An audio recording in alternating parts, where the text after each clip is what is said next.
क्या कह रहे हैं फिफ्थ वाले में? फोर्थ समझ में आ गया ना कि क्या करते हैं। फोर्थ वाले में क्या कह दिया इन्होंने कि जो सज्जन पुरुष होते हैं वो क्या करते हैं, परोपकार करते हैं। ठीक है ना, ये उनका क्या है, सज्जनों का ये संपत्ति होती है परोपकार करना, है ना। अच्छे लोगों की संपत्ति सताम, सताम मतलब सज्जन पुरुषों की क्या है, संपत्ति होती है परोपकार। उनकी जो उपकार होते हैं वो किसके लिए होते हैं, दूसरों के लिए वो उपकार करते रहते हैं। चलिए फिफ्थ वाला देखते हैं। गुणश्वेव ही कर्तव्य प्रयत्न पुरुषै सदा गुणयुक्तो दरिद्रोपी न ऐश्वर्यैर्गुणैः समः। क्या कह रहे हैं, गुणश्वेव, इसमें हम शब्द निकालेंगे तो क्या बन जाएगा, ये जो बा है, बा क्या बन जाएगा, यण संधि के नियम के अनुसार बा क्या हो जाता है, उ बन जाता है ना। तो शब्द क्या बन जाएगा, गुणेषु, क्या बन जाएगा, गुणेषु एव, एव। ठीक है, मतलब क्या हो जाएगा, गुणों में ही। ठीक, ही मतलब कर्तव्य, करना, कर्तव्य, प्रयत्न मतलब हमेशा, प्रयत्न मतलब क्या होता है, प्रयत्न करना, पुरुषै मतलब पुरुषों को, मनुष्यों को, और सदा मतलब हमेशा। इसको हम ऐसे निकालेंगे, पुरुषै सदा मतलब पुरुषों को हमेशा, सदा। फिर क्या है, गुणेषु, गुणेषु एव ही प्रयत्न कर्तव्य। क्या कहेंगे, गुणेषु एव ही प्रयत्न कर्तव्य मतलब पुरुषों को, मनुष्यों को सदा गुणों को ग्रहण करने में क्या करना चाहिए, प्रयत्न करना चाहिए, हमेशा प्रयत्न, कर्तव्य मतलब करना चाहिए या करते रहना चाहिए हमेशा। किसके लिए प्रयत्न करते रहना चाहिए, अच्छे गुणों को ग्रहण करने में, है ना। गुणेषु मतलब ग्रहण करने में, एव मतलब ही, गुणों को ही ग्रहण करने में क्या करते रहना चाहिए, हमेशा मनुष्यों को प्रयत्न करते रहना चाहिए। मतलब जितने भी गुण आपके पास अच्छे आ पाए उनको ग्रहण करने का प्रयत्न हमेशा करते रहना चाहिए। क्यों करते रहना चाहिए, कह रहे हैं गुण युक्तो मतलब गुण से जो युक्त है, गुण युक्तो जो गुण से युक्त है मतलब जिसके पास गुण है, इसका क्या हो जाएगा, युक्तो, तो की मात्रा लगी तो क्या हो जाएगा, विसर्ग बन जाएगा। तो क्या शब्द बन जाएगा, गुण युक्तः मतलब जो गुणों, जिसके पास गुण से जो युक्त है, जिसके पास गुण है। क्या कह रहे हैं, दरिद्र ओपी, दरिद्र धन अपी मतलब दरिद्र, गरीब होते हुए भी जिसके पास गुण है वो कैसा है, अगर वो दरिद्र भी है, गरीब भी है, तो भी वो गुणवान है, तो भी वो धनवान है। किससे, कह रहे हैं नैश्वर्यैर् गुणैः समः। इसको हम करेंगे तो क्या बन जाएगा, नैश्वर्यैर्, ना ऐश्वर्यैर्, फिर गुणः, यहाँ पे विसर्ग लग जाएगा, आगुणः, आगुणः, यहाँ पे जो रा बना है ये क्या हो जाएगा, क्या कर देंगे, ना ऐश्वर्यैर्, फिर आगुणः, आगुणः समः। ठीक है, वो कैसा है, जो गुण का, जिसके पास गुण है, जो गुणों से युक्त है, वो दरिद्र होते हुए भी ऐश्वर्य मतलब जिसके पास बहुत पैसे हैं, बहुत पैसे वाला है, वो क्या है, आगुणै, आगुणै के समान है। उसके पास क्या नहीं है, मतलब वो उससे भी गरीब है, उससे भी दरिद्र है जिसके पास गुण है, मगर जिसके पास पैसा है मगर उसके पास गुण नहीं है तो वो ज्यादा गरीब है। वो इसकी समानता, फिर भी इसकी समानता नहीं कर सकता गुण वालों की, उसके पास पैसे होते हुए भी, क्योंकि वो अगुण है, उसके पास कोई गुण नहीं है ना। तो इनकी तुलना इसमें किसमें की है, वो क्या कह रहे हैं कि जिसके पास जो गरीब है अगर वो गुण युक्त है तो वो उससे भी ज्यादा धनवान है, जिसके पास पैसे होते हुए भी वो अगुणी है। वो क्या है, उसके समान नहीं हो सकता, ना ऐश्वर्य, उसके समान ये नहीं हो सकता। धनवान कौन कहा जाएगा, गुण युक्त, जो गुण से युक्त है वो धनवान है ना। सिर्फ पैसे से धनवान नहीं होता आदमी, है ना, कि सिर्फ उसके पास पैसा है, जो बहुत बड़ा आदमी सिर्फ वो धनवान माना जाता, वो धनवान नहीं होता। जो गुण से युक्त है, जिसके पास अच्छे गुण है, उनको आदमी पूछते हैं। ऐसा नहीं कि बहुत, जिसके पास बहुत बड़े आदमी है, वो पता नहीं क्या क्या काम कर रहा है उनकी समाज में, कोई बड़े, उनके पास बहुत पैसा है, पैसे से सब कुछ नहीं होता, है ना। इनका कहने का मतलब यह है कि वो बड़ा आदमी होते हुए भी वो इसके समान नहीं है जो गुण से युक्त है, उससे वो गरीब ही माना जाएगा, है ना। देखो इसको एक बार अन्वय देखो, कह रहे हैं पुरुषों को सदा हमेशा गुणेषु एव ही प्रयत्न मतलब गुणों को ग्रहण करने का ही प्रयत्न, कर्तव्य करना चाहिए। हमेशा मनुष्यों को अच्छे गुणों को ग्रहण करने का प्रयत्न करना चाहिए। गुणयुक्ता, जो गुण से युक्त है मतलब जिसके पास गुण है, दरिद्र भी, दरिद्र अपि, दरिद्र होते हुए भी, दरिद्रोपी को हम कर देंगे दरिद्र प्लस अपि हो जाएगा, तो कह रहे हैं दरिद्र, गरीब होते हुए भी, आगुणै, जिसके पास गुण नहीं है, ऐश्वर्य समम ना भवति मतलब वो क्या हो सकता है, जिसके पास गुण नहीं है वो ऐश्वर्य होते हुए भी इनके समान नहीं हो सकता, गुण वालों के समान वो नहीं हो सकता। ठीक है, मतलब धनवान कौन माना जाएगा, जो गुण से युक्त है। ठीक है, ऐश्वर्य होने पैसे होने पर भी वो कैसा है, अगर वो अगुण है तो वो इनके समान भी नहीं है। किसके समान नहीं है, गुण वालों के समान। ठीक है, देखो इसका अर्थ देखो, मनुष्यों को सदा गुण ग्रहण करने के लिए प्रयत्न करना चाहिए। गुणयुक्त निर्धन व्यक्ति भी गुणहीन धनी व्यक्ति, गुणहीन कह रहे हैं, गुणहीन मतलब जिसके पास गुण नहीं है, धनी व्यक्ति के समान नहीं हो पाता, नहीं होता है ना। अर्थात गुणयुक्त व्यक्ति निर्धन होते हुए भी गुणहीन धनी व्यक्ति से श्रेष्ठ होता है। ठीक है, ये क्या कह रहे हैं कि इसके समान ये भी नहीं हो सकते, कौन, अगुण वाले, जिसके पास गुण नहीं है, वो कितने भी पैसे वाले हो जाए मगर वो गुणयुक्त व्यक्ति के समान नहीं हो पाते, नहीं हो सकते, ऐसा इनका कहना है।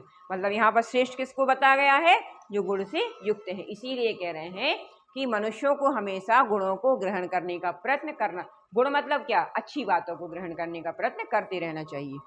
ठीक है, समझ में आ गया। चलो नेक्स्ट देखो क्या है, 6 वाला क्या है, 6 वाला कह रहे हैं आरंभ गुर्वी क्षयणी क्रमेण लघवी पुरा वृद्धिमती च पश्चात दिनस्य पूर्वार्ध परार्ध भिन्ना छाये मैत्री खल सज्जना नाम। अब यहाँ पर इन्होंने मैत्री बताई है किसकी, खल मतलब होता है दुर्जन व्यक्तियों की, और सज्जन मतलब तो सज्जन होता ही है। तो खल और मतलब दुर्जन व्यक्तियों की और सज्जन व्यक्तियों की मित्रता की परिभाषा बताइए कि वो होती कैसी है ना, कि उनमें क्या होता है। तो कह रहे हैं आरंभ गुर्वी, आरंभ गुर्वी मतलब आरंभ मतलब पहले, कैसी, लंबी, गुर्वी मतलब लंबी, क्षयणी क्रमेण और धीरे धीरे कम होने वाली, है ना। क्षयणी मतलब छाया के समान, जो क्या, क्रमेण मतलब धीरे धीरे कैसी हो रही है, लघवी पुरा, लंबी, लघवी मतलब लंबी, पुरा मतलब पहले, वृद्धिमती च पश्चात और बाद में कैसी होती जाती है, कम होती जाती है ना। क्या कह रहे हैं कि जो पहले कैसी है, गुर्वी मतलब जो पहले लंबी है, बड़ी है ना, और क्षणिक मतलब धीरे धीरे छाया के समान, लघवी मतलब छोटी होती जाती है, और बाद में वृद्धिमती, और फिर उसमें बाद में वृद्धि होती है। जैसे छाया है, जब सूरज निकलता है तो क्या होती है, अपन जैसे खड़े हो जाए तो अपनी परछाई बहुत लंबी बनती है ना, तो बड़ी बनती, और जैसे जैसे सूरज ऊपर जाता है तो अपनी परछाई क्या होती जाती, कम होती जाती। और जब देखना, जब शाम को दिन डूबने लगता है, जब सूरज डूबने लगता है, तब भी लंबी क्या होती है, परछाई लंबी हो जाती। तो उन्होंने छाया का उदाहरण दे के कहा है कि जिस प्रकार छाया क्या होती है, पहले लंबी, फिर बाद में उसमें क्या हो जाता है, क्षणिक छोटी होती जाती, और फिर बाद में उसकी, फिर बाद में जब डूबने लगता है फिर लंबी होती जाती है। तो ऐसे ही इन्होंने कहा, जो कह रहे हैं दिन के, दिनश्य मतलब दिन के, क्या कह रहे हैं, पूर्वार्ध, पूर्वार्ध मतलब दोपहर में, जो दिन के पूर्वार्ध, और परार्ध, परार्ध मतलब बाद में, क्या कह रहे हैं, जो दिन के पहले और बाद में भिन्न भिन्न अलग अलग होती है ना। पहले अधिक होगी, फिर धीरे धीरे वो कम होती जाएगी, फिर अधिक हो जाएगी।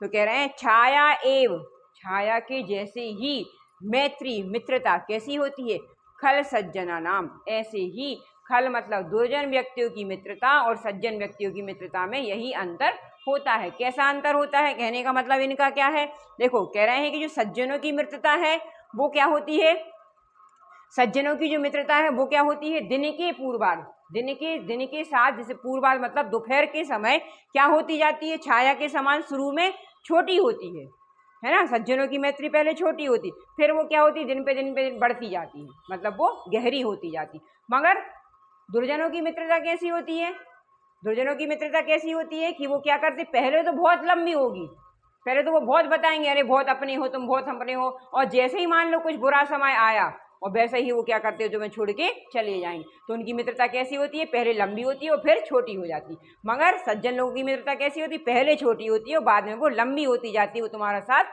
कभी नहीं छोड़ते हैं। ये उन्होंने यहाँ पर बताया है। देखो इसका अन्वय देखो, कह रहे हैं खल सज्जना नाम मतलब खलु और सज्जनों की मित्र दिनश्य, दिन के पूर्वार्ध परार्ध भिन्ना, पूर्वार्ध और परार्ध मतलब दोपहर और शाम की, तो भिन्न भिन्न मतलब अलग अलग, छाया एवं छाया के समान ही मैत्री, आरंभ गुर्वी क्रमे क्षण, आरंभ गुर्वी मतलब आरंभ में, शुरू में क्या होती है, गुर्वी मतलब अधिक होती है ना, और क्रमशः क्रमेण क्षणे, क्रमेण मतलब धीरे धीरे क्षय होती जाती है, मतलब कम होती जाती है, पुरा मतलब पहले लघवी, पहले लंबी, और पश्चात चा वृद्धिमती, और बाद में क्या होती, जब लघवी मतलब होता है छोटा, पहले छोटी और बाद में वृद्धिमती, उसमें वृद्धि होती जाती है। किसकी मित्रता में? सज्जनों की मित्रता में, है ना। सज्जन जो लोग होते हैं उनकी मित्रता कैसी, दिन पे दिन गहरी होती जाती है। मगर जो बुरे लोग होंगे, पहले तो वो तुमसे बहुत अच्छा व्यवहार करेंगे, तुम्हारे बहुत अच्छे सब पूरा काम करवाएंगे, सब पूरी तुम्हारी मित्रता निभाएंगे,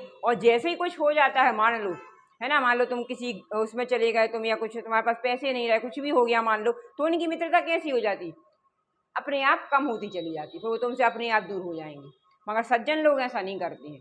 सज्जन लोग क्या करते हैं, पहले भले तुमसे कम मिलें, तुम्हारी मित्रता कम रखें, मगर अगर तुम मुसीबत में हो तो उनकी मित्रता और ज़्यादा गहरी होती चली जाती। तो ये इन्हें वहाँ पर बताया है। अर्थ देखो, समझ में आएगा। सज्जनों की मित्रता दोपहर के बाद की छाया के समान शुरू में छोटी होती है ना। किसकी मित्रता? सज्जनों की मित्रता। ये कह रहे हैं छोटी होती है और फिर धीरे धीरे बढ़ने लगती है। ऐसा नहीं है, सज्जन लोग अगर किसी से मित्रता करते तो ऐसा नहीं कि तुम्हारा बुरा समय आया तो वो तुम्हें छोड़ के चले जाएंगे, बिल्कुल नहीं जाएंगे, वो अपनी मित्रता को और गहरा कर लेंगे। ये किसकी मित्रता होती है? मगर सज्जनों की मित्रता होती है ऐसी। और दुष्ट लोगों की मित्रता दोपहर से पहले की छाया के समान शुरू में अधिक। दोपहर में देखो अपन अगर छाया खड़े हो जाए तो उसकी जो छाया, जो परछाई पड़ेगी तो बहुत लंबी पड़ती है ना, और बाद में वो कम हो जाती है। तो कह रहे हैं कि पहले की छाया के समान शुरू में अधिक और फिर धीरे धीरे कम होने वाली होती है। मतलब छाया के समान उनकी परछाई क्या होती है? घटती जाती है, उनकी मित्रता घटती जाती है ना, कम हो जाती है। मगर सज्जनों की मित्रता ऐसी नहीं होती है। ठीक है, समझ में आया? इसको स्क्रीनशॉट ले लो, इसका आप लोग लिख सकते हो। ठीक, चलो नेक्स्ट देखो क्या कह रहे हैं। यत्रापि कुत्रापि, यत्रापि कुत्रापि गताम, यहाँ पे गताम होगा, गताम भवेयु, है ना। क्या कह रहे हैं? यत्रापि जहाँ भी, और कुत्रापि कहीं भी, जहाँ भी और कहीं भी मतलब कहीं भी, गताम मतलब जाने में, भवेयु मतलब होते हैं, क्या? समर्थ होते हैं। कौन? हंसा। ये इस पे रेफ नहीं है, सिर्फ हंसा है। हाँ, हंसा। हंसा मतलब हंस। हंस जानते हो क्या होते हैं, है ना। डक होते हैं जो तालाबों में होते हैं, बहुत सुंदर पक्षी है वो। तो कह रहे हैं हंस। हंस क्या होते हैं? यत्रापि मतलब यहाँ भी, और कुत्रापि मतलब कहीं भी। कहीं भी जाने में क्या है? वो समर्थ होते हैं। महीमंडल मंडनाय, महीमंडल मतलब पृथ्वी मंडल को क्या करते हैं? शोभा को बढ़ाने वाले होते हैं, है ना। कह रहे हैं महीमंडल मंडनाय, मंडनाय मतलब बढ़ाने के लिए पृथ्वी की शोभा को। महीमंडल मतलब जो पूरा मंडल, पृथ्वी का जो मंडल है पूरा, उसकी शोभा को बढ़ाने के लिए हंस क्या होते हैं? हंस कहीं भी, यहाँ भी, कहीं भी मतलब जहाँ कहीं भी जाने में समर्थ होते हैं। हानिस्तु, हानि तू, हानि मतलब हानि क्या है? हानि मतलब नुकसान। किसका है? तेषाम ही, उन सरोवरों का ही, सरोवराणाम मतलब सरोवरों का। कह रहे हैं हानि, इसको विसर्ग कर देंगे तो हानि तू मतलब हानि, नुकसान तो उन सरोवरों का है। तेषाम सरोवराणाम ही मतलब है, उन सरोवरों का ही है मतलब भवती मतलब होता है, उन सरोवर का ही नुकसान। सरोवर मतलब तालाबों का, उन तालाबों का ही नुकसान है।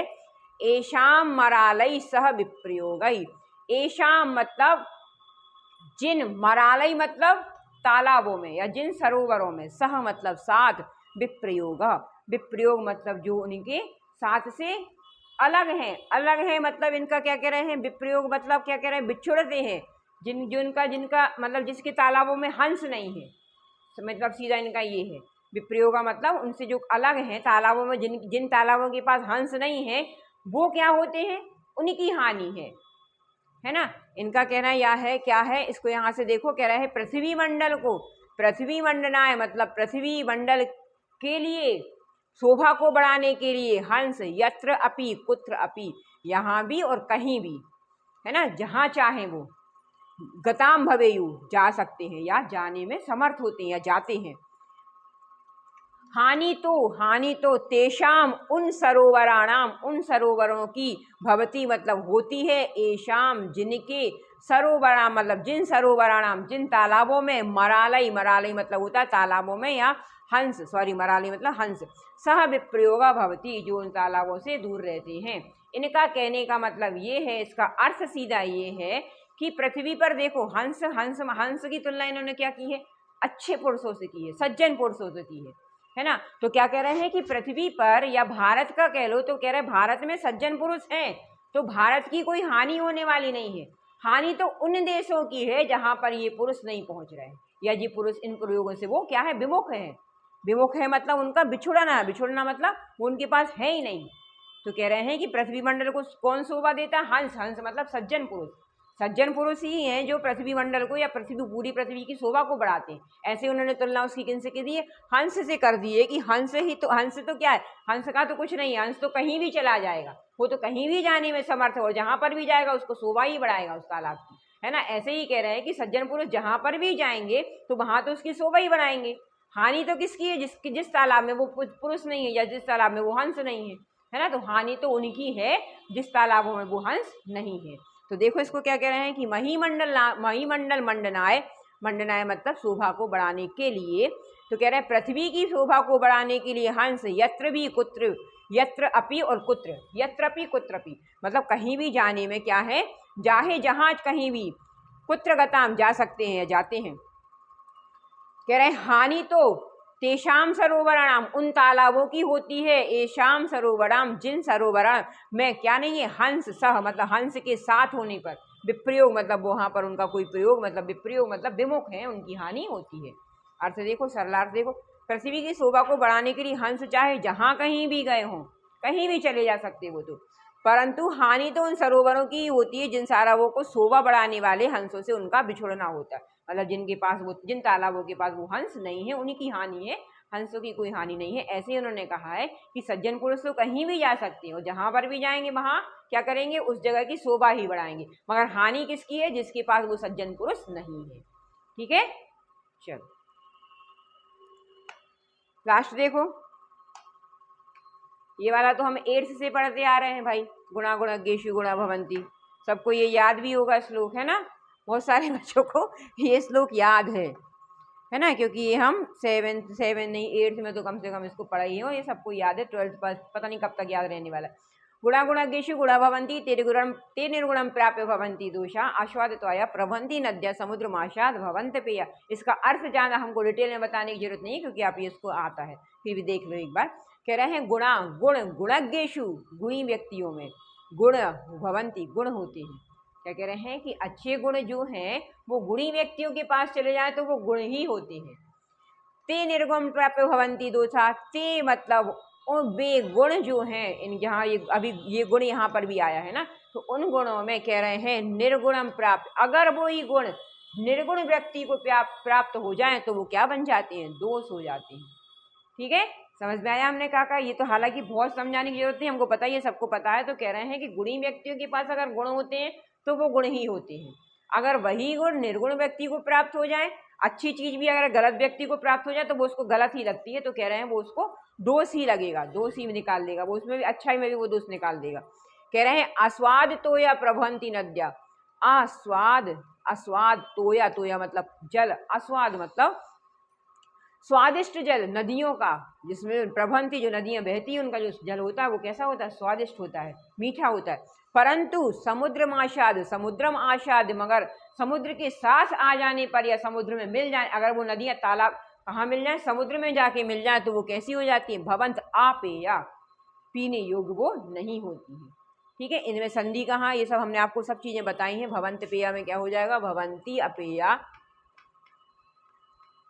ठीक है, ये क्या बन जाएगा, भवंती अपेया।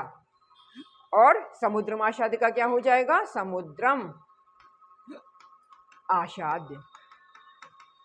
आसाध्य मतलब क्या हो जाता है, समुद्रम आसाद्य सा है, समुद्रम आसाद।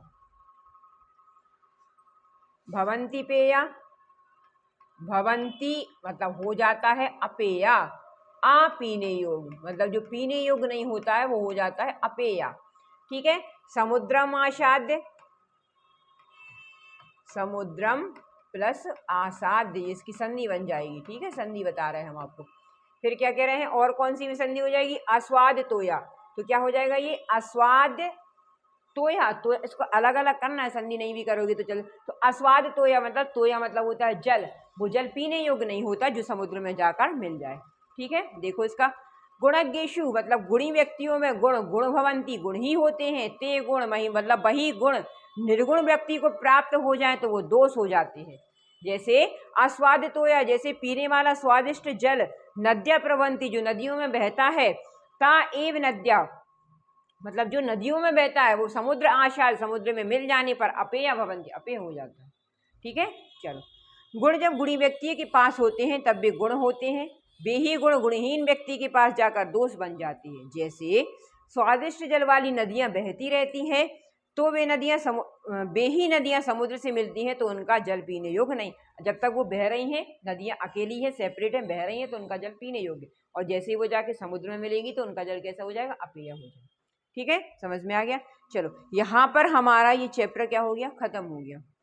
ठीक है, अब इसके बाद का जो चैप्टर है एक्सरसाइज जो है वो हम नेक्स्ट वीडियो में करेंगे। अभी यहाँ पर हमने आपको एक्सप्लेन कर दिया जितना जो चैप्टर है। जहाँ आपको कुछ भी नहीं समझ में आया उसके लिए आपको पता है कि आपको क्या करना है, कमेंट्स करके आप हमसे पूछ सकते हैं कि इसमें हमको ये समझ में नहीं आया। ठीक है, वीडियो अच्छा लगा हो तो लाइक शेयर और सब्सक्राइब जरूर करें। Thank you.